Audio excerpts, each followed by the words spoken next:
This is KUGAN CASSIUS Rifle TV in association with Macklin's Gym now. We're in the hotel here, post weighing. That's what a weighing should be like every time. Like that? Do you like that shizzle? What do you reckon? 5,000-6,000 people? 5,700. Do you know what? Hoping to break the 6,000, but you know. know.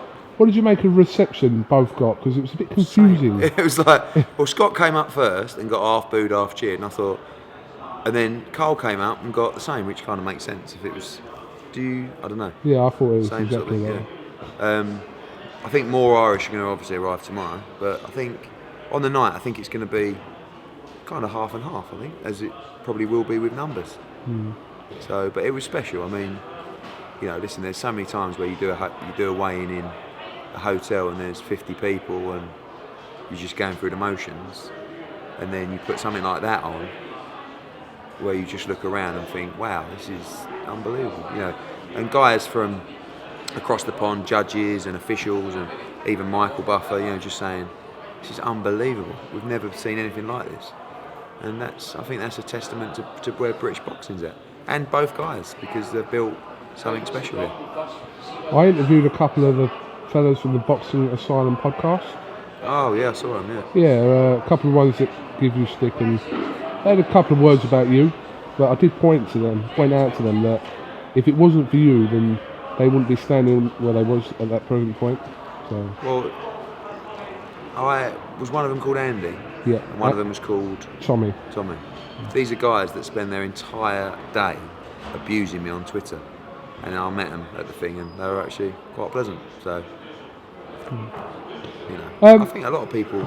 I sometimes wonder, like, with some people on Twitter, I read their timelines, and every tweet is about me and slagging me off. And I just think, what do you do? Like, do you have a job, or do you just sit in your bedroom at your mum's house knocking one out all day? Like, surely you have, like, and even if you haven't got a job, you should be looking for one. And even if maybe you're in a job, but you're still doing that all day. And I was thinking, imagine if that was someone who worked for you, who was like on Twitter all day. Just, it's weird. It's a weird old setup. But I do find that's why I never take Twitter too seriously.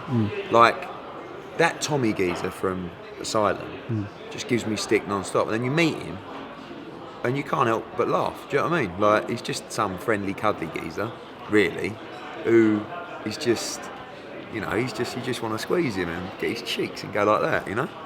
There's no harm in him. You can't take Twitter too seriously. It gives people a platform to say things that they would never, ever say to you face to face, or, you know, would never dream of saying in public. But the only problem is with Twitter is I think it can deflate your personality and your ability to communicate with people. And that's a concern. I'm going right deep here, but that's a concern I have even with my kids growing up. They're only 6 and 3. But you think now, every kid, you go out to dinner or whatever, they're like this. You know, and in 10 years' time, I don't think people are even going to talk. I just think they're going to be on phones and computers. I'll probably be having an interview with you and we'll be doing it via text, like this far apart. It's going that way. But Twitter doesn't, you know, because you're not real on Twitter. Like these guys, you know, Eddie, I'm telling you this and I'm telling you that, and you see them, and they want a selfie. You know, but you know they're all, listen, I think it's great that they're able to get involved, because obviously they're socially inept.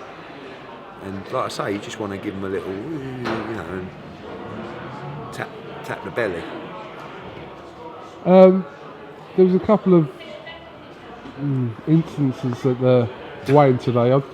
Some you saw, some you didn't. Yeah, I saw. I haven't actually seen what happened, but I know there was something between Shane McGuigan and Joe Gallagher. What did you see? Well, firstly, there was a close tear-up between Barry McGuigan and Clifton Mitchell, who's their head of security. Yep. Clifton's about 6'6", former heavyweight, and it's quite funny to watch. Barry gave him a big shove, and unfortunately for Clifton, he went a long way. So, and then when we got up on the stage, Joe was trying to see Carl's weight on the scales, and Shane was standing next to him. And I think Joe trod on a corner of Shane's shoe, and Shane stood back on Joe's shoe. You can write this stuff. And then they started going at it, and I just went over. I went, lads, come on. Honestly, mate, you can't make it up. I said to Barry McGuigan, I went, Barry, you had about 4 fights on your way to the stage. I'm not backing down. It's just... Apparently, I spoke to Clifton after, in an interview, obviously, and he went up to Barry afterwards to like say, like as if to say, like forget about everything, and Barry told him to F off, that, to get away from him. So, Yeah. but all in all, it doesn't really matter about all these people. No, and you know what? Listen, we had the rules Frampton. meeting, and it was all quite pleasant. I think that hopefully everyone looks at what we've achieved and the way in and goes, we should have a beer tonight together and say congratulations, it's sport, may the best man win. There's nothing we can do, but we should be proud of the job that we've done and the fact that we've made the fight. That's the main thing. So easy. I hope that the public can see now how easy it would have been to not make this fight. Do you know what I mean? Yeah. Like they're just getting. We've made the fight and we're in fight week. The aggravation and drama that we've got, and the deal's done. Like you imagine negotiating the deal. It was unbearable, but we've got an obligation to try and make these fights. And I'm so pleased I was able at times to bite my tongue and say, hang in there, get it made, get it made, get it made. Because if we didn't, we wouldn't have this occasion to look forward to. And we would be at the weigh-in with 50 people in a hotel instead of 6,000 at the Manchester Arena. And, you know, I just love that people will see those pictures from around the world and go, wow. Can you imagine being a promoter in another country and just going, is that a weigh-in or the main event fight? So, I'm pleased. For super bantamweights as well. Exactly, but that's one of the most pleasing things. To create an event like this, to give these guys the paydays in this division is even better. You know, notoriously, it's not been a division. Even these weights, you know, you get the one-offs. You know, Naz, Morales, Barrera, you know, but super bantam. Because you said for a while, didn't you, that I mean, I remember it from like 2 years ago when sort of Quigg first come to you, that Quigg Frampton is the biggest fight in the division financially. Always has been, probably always will be. And whatever happens tomorrow night, it may well be again. Everyone's talking about rematches. I'd rather talk about that after the fight. Everything's on the line tomorrow night, not in a rematch, because that rematch is... They're close, isn't No, it? no. Listen, we've got an agreement with Barry. If it's a great fight, if Sky want to do it, if it makes money, we'll go to Belfast. But how does that, if it's an agreement, is it contractual? No, it's at the end of the day, I gave him our word, and that if there is a rematch, and if Sky Sports pay-per-view say we want to do it again, the money to go to Belfast again will be huge. The splits will be reversed once Quigg wins, and then great, they can both have another big payday. We've got to get the first one out of the way first. I just hope for no controversy. Controversy sells. No, controversy is hang not on, good hang for on, the sport. hold on. So do you wish there was no controversy in Foxcroft's won? In some ways, yeah. Why? Because Carl, in my opinion, would have come back 30 seconds later, 15 seconds later, a minute later, to stop George Groves. And if he would have done it legitimately, he would have got a lot more credit for that win, coming back from what he did. As it happens, we did Froch Groves too. And it was a pivotal moment for the sport. So everything happens for a reason, as they say. As George Groves once Yeah. said. Can you give us an update on dressing room gate? Not really. They have said that they will not fight if we go in that dressing room. Team Frampton. Yeah. And Quigg's team Quigg say? is not even really... I had a chat with Scott Quigg after getting instructions from my client, obviously. Are you bothered what change room you go in? No. Apparently, Frampton says the same. So... Do you think it will be a case of no one goes in that dressing Quite room? possibly, yeah. Do you, But wait, last week, they threatened to pull out of the fight because of the referee, if it wasn't changed. There was another incident where they threatened to pull out yesterday. So they've had 3 separate incidents threatening to pull out of the fight. in the last 7 days. So part of me wants to take it down to the wire and say, go on then, off you go. Seriously? Well, because I know if I did that, I'd get our way and we'd get the changing room. But can we be bothered? Like, it's probably not.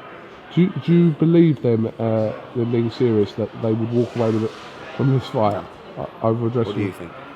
For a couple of million quid?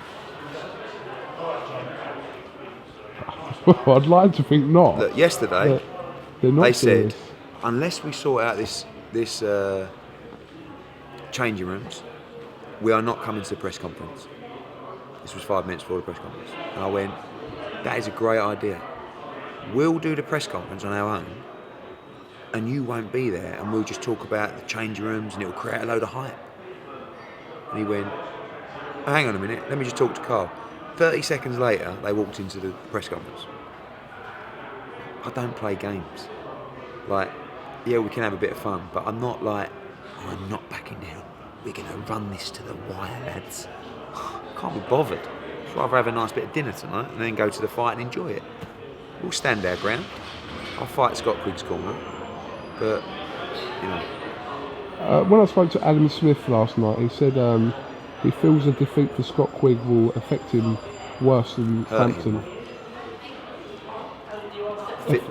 Emotionally. Yes. Yeah. Do you believe that? Yes. When you've got other things in your life to bounce back on, to take your mind off other things, and probably the strongest example of that is the missus and kids, right? If Frampton was to lose the fight, go back to Belfast, you've had a big payday, don't get me wrong, it hurts inside, but you spend time with your missus, your wife, your kid, he's got 2 kids, go on holiday, you know, you say that life's not too bad, I'm gutted, but I've got my family and kids. And if you're Scott Quigg, the only thing that matters in his life is boxing and winning, and that's why it would affect him more. Yeah, but I don't understand that, because that's kind of saying that Scott Quigg is more committed to this fight than Frampton is. Yeah, I would say that. Based on what? Because this is his entire Yeah, but life. why can't you Because say the same when- thing about Frampton? Because when you've got other things in your life, I'm not saying he's not dedicated, he's not committed. Of course he is. He's a brilliant fighter, Frampton. All I'm saying is 100% of the pie is boxing for Scott Quigg, is this moment. You say to Carl Frampton, tell me of your importance in life, of your 100% pie, so David Brent, right? 100% pie, right? How much of that pie, tell me what matters to you. He would say family, my children, my boxing, my winning. Scott Quigg would say the whole pie, boxing and winning. Okay. I think that is a great way to explain it. All right. David Brent stuff.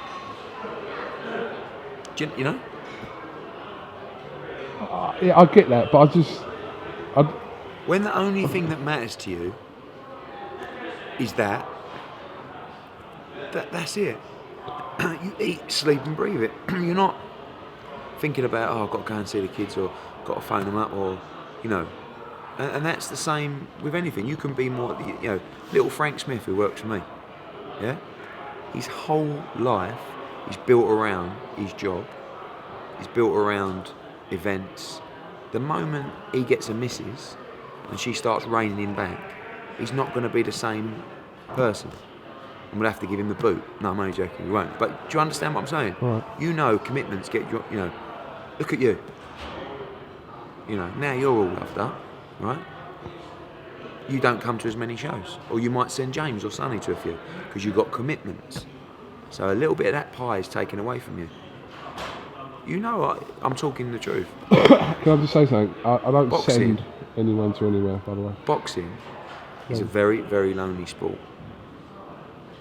And Scott Quigg is one of the few people, actually the only person I've ever met, who 100% of the life pie is boxing and winning. 100%. Oh, And in that respect, it will be devastating for him if he was to lose the fight. And that, as well, is why I believe he will not lose the fight. do you know when you've always said that some fights, the belts don't really matter? You've said that before, haven't you? I have, but Certain fights, the fight takes over the belts. A bit like Foxgroves, where do you know what it is? I'm a little bit old school.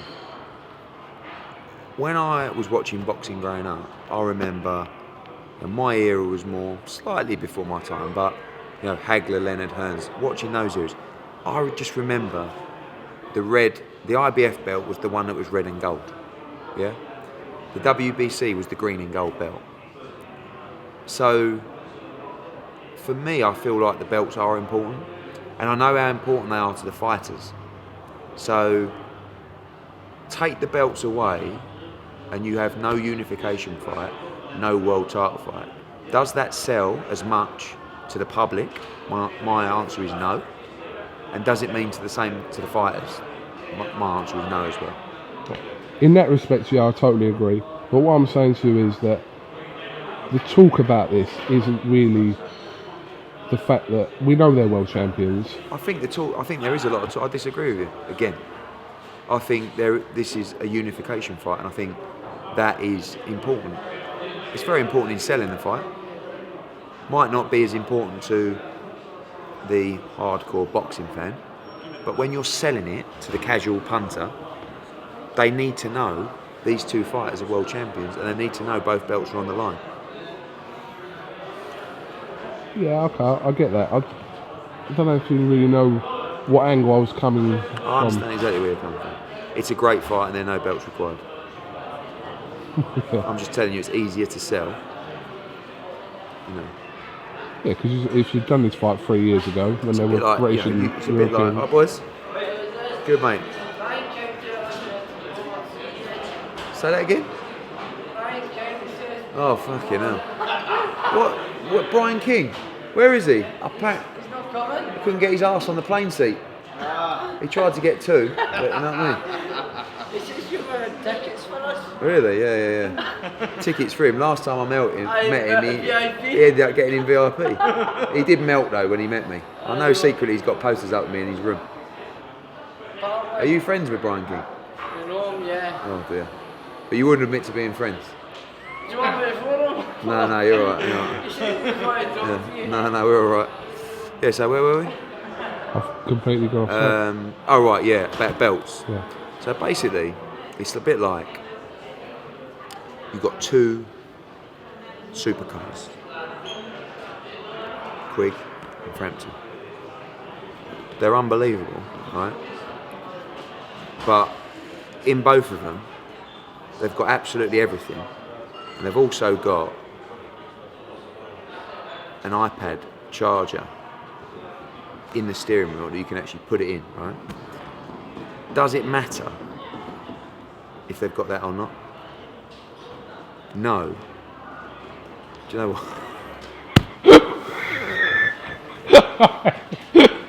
I'm leaving this in. I'm not cutting. You've got to cut that out. No. I don't know where I was going with it. I started talking, I was thinking, Go how on, can I explain explain that. this the best? Normally I think the jumbo jets and all that kind of stuff is pretty good, but yeah, so what I'm saying is they're still supercars, but they've got the full package. They've got the WBA, they've got the IBF, and they've got that iPod charger in the steering wheel. Okay. Do you think people will understand your analogy of this? What I'm trying to get at is you'd sell the cars anyway, Right, okay. but it's just the trimming on the cake that they've Right. also got the iPad charger in the steering wheel. Right, I get it. Okay. I actually get that. Weirdly enough, Yeah. I get that. There'd still be a supercar. Yeah. You've come up with some ridiculous analogies before. Yeah. So, Wayne's all done. How did you think they looked on weight? Good. I mean, Scott is a huge super bantam. I think I think they've both done the weight in different ways. I actually think that this time, because of how Carl did the weight last time, I think he's brought himself to weight a lot earlier. Like, I think he was only a couple of pounds over three days before the fight, right? So, and normally, most fighters will try and reduce their weight as close to the weigh-in as possible. Do you know what I mean? Because you don't want to be underplenished or dehydrated for a long period of time. Yeah. Do you know what I mean? And I think that's how Scott does the weight, that's how most people do the weight, but I do think Carl's done it differently this time. Not sure if he's done that before, but I thought they both look good, both look strong. 24 hours now or more to hydrate. So you've got a £10 weight limit. Yeah, that'll be 9 o'clock tomorrow morning. Yeah. But £10, especially for super bantams, is a lot of weight. So, you know, they'll be hydrating, weighing themselves every now and again to make sure. Probably look to go to bed something like 12 or 13 pounds heavier than they weighed today. Lose 3 or 4 pound over the night. Get up, be £10 under, then have breakfast. Both fighters will probably go into the ring a stone heavier than they weighed. Yeah. I had a bet with Jamie McDonald. Yep. So Jamie McDonald got on the scales. I said, get on the scales. He weighed 144.7 pounds, which is 10 stone 4 and 7. Bearing in mind he fights at like 8, 10. So I said, and he's in shock. He said, no, I'm only 9 stone 11. I went, no, you're not. You've just weighed 10 stone 4. He said, I've got my clothes on. I went, you take your clothes off and weigh in, and I bet you ain't under 10 stone. We had 100 quid, and he was 9 stone 13. He took all his clothes off, other than his cact, in front of the crowd and weighed in. Everyone thought it was Gavin. I haven't paid him yet either. Oh. I'll start getting a reputation for that. What's going on with Stephen Smith? Because I kind of interviewed him and didn't really know what was happening. On the morning of the purse bid, the last one, which was about a month ago, I did a deal with Lou DiBella, good friend of mine, good guy, to do Smith's Pedraza on the 26th of March in New York. Okay, everything was agreed. It was also agreed that if we made it the 19th or the 12th of March, we would box on those dates as well. They couldn't do the fight in March, so they asked me if we could do it in early April. I said, yes, we can. Spoke to Steve and he said, no, fair enough. Waited another couple of weeks, nothing. He didn't get back to me. I said, enough's enough. We'll do the purse bid again. If you can't stage the fight, I'd like to do it over here. Purse bid next week? Thursday? Something like that, yeah. Confident? It's 75-25, it's difficult, you know. It's easy for if you've got a set purse with the 75% end fighter, it doesn't matter what you bid, you're only paying the 25%. Does that make sense? Yeah. So it all depends if Pedraza wants to take the money he's due to get or the money I could bid. If he sets his purse at a limit, we can't really win the bid. So likely chances he'll have to travel. Yeah, but I just want a date. Pedraza thought he was boxing on February the 20th. So he's been waiting and waiting, he's not happy. I've got Stephen Smith phoning me every day, asking me what's happening, and I'm phoning DiBella every day. It's just frustrating. I think there's a huge logjam of fighters waiting for their dates in America. Situation regarding Lee Selby. We know Tom Brown won the first bid. $300,000. Yeah. How will that pan out? Most likely we'll probably do it on April 9th. Yeah. So I guess just in case people don't realise that, they're probably thinking I don't understand that, but Tom Brown works with a number of or promotes a number of our Heyman fighters, and he won the bid. We didn't bid because we knew Tom was bidding the amount, and we're speaking to Tom about putting it on April 9th, or maybe a standalone in May. It's a good fight actually, Selby Hunter. Good fight. Standalone where? Cardiff. Really? But he's Welsh and he's world yeah, champion. I know, but We haven't really spoke about going back to Wales for a while. Like to. I would have liked Selby to go back to Wales after he boxed Gradovic. What rumours hearing of Cleverly possibly in some sort of big fight? I think I can get Cleverly the Bramer fight. He wants the Fonfara rematch, but Fonfara looks like he's fighting Stevenson. So I said to Calla, can we set the Bramer fight for maybe September?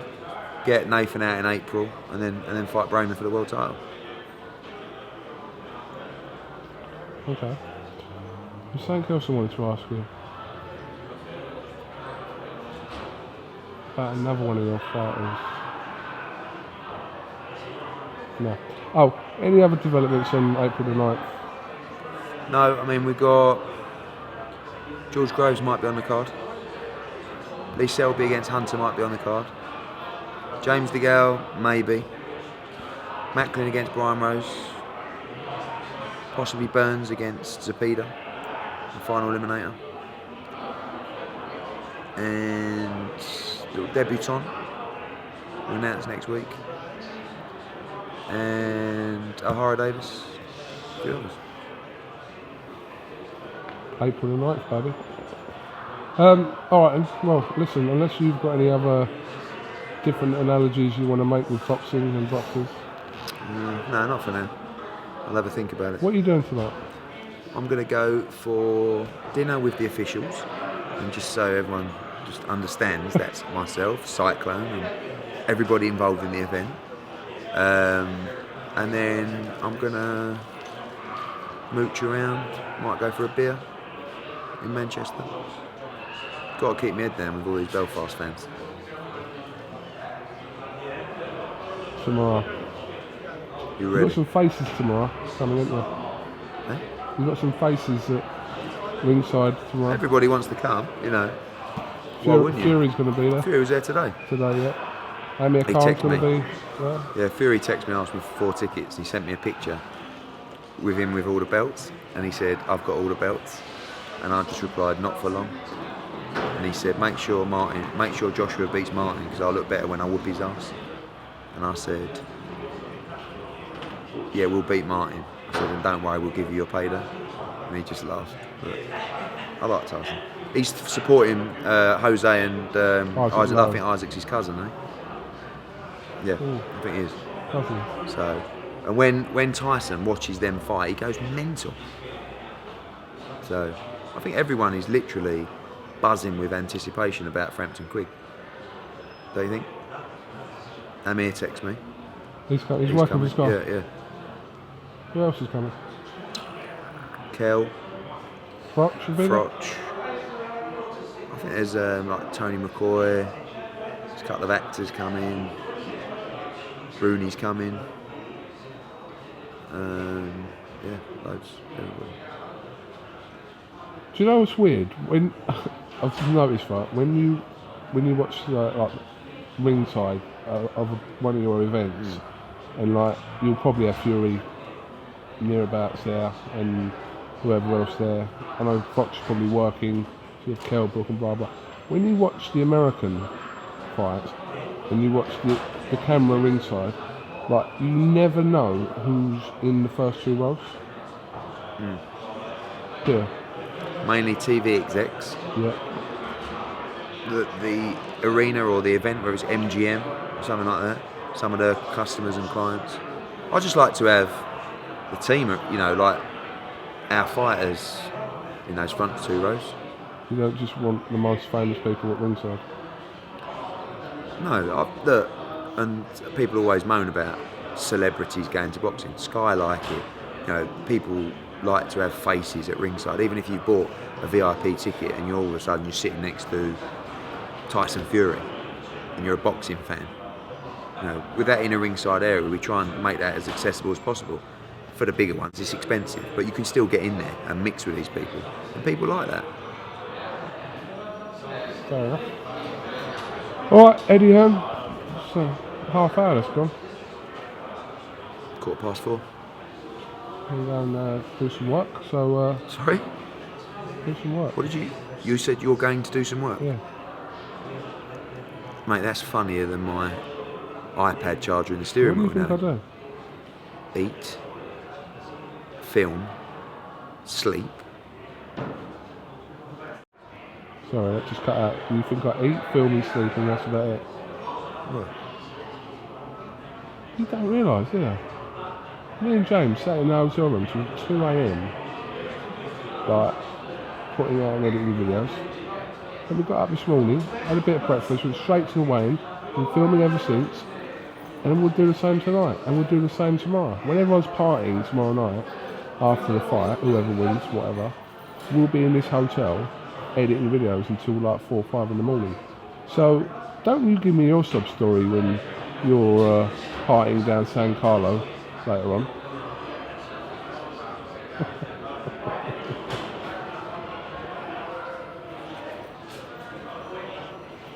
Eddie Hearn? That's a baby violin. Yeah, I know what it is. Yeah. Thanks for the Typhoon TV roll on tomorrow. Ring walk time? 10:45. If you haven't already bought it, buy it now. I haven't even really tried to sell this one because I'm just presuming everyone's going to buy it. So if you haven't pressed that red button yet or ordered the fight, do not miss one of the biggest spectacles boxing has ever seen. Unification fight between Scott Quigg, the WBA Super Bantamweight King, and Carl Frampton, the IBF Fighting Pride of Belfast.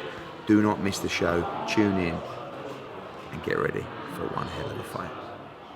Do you know I buy your pay-per-views? I buy my pay-per-views.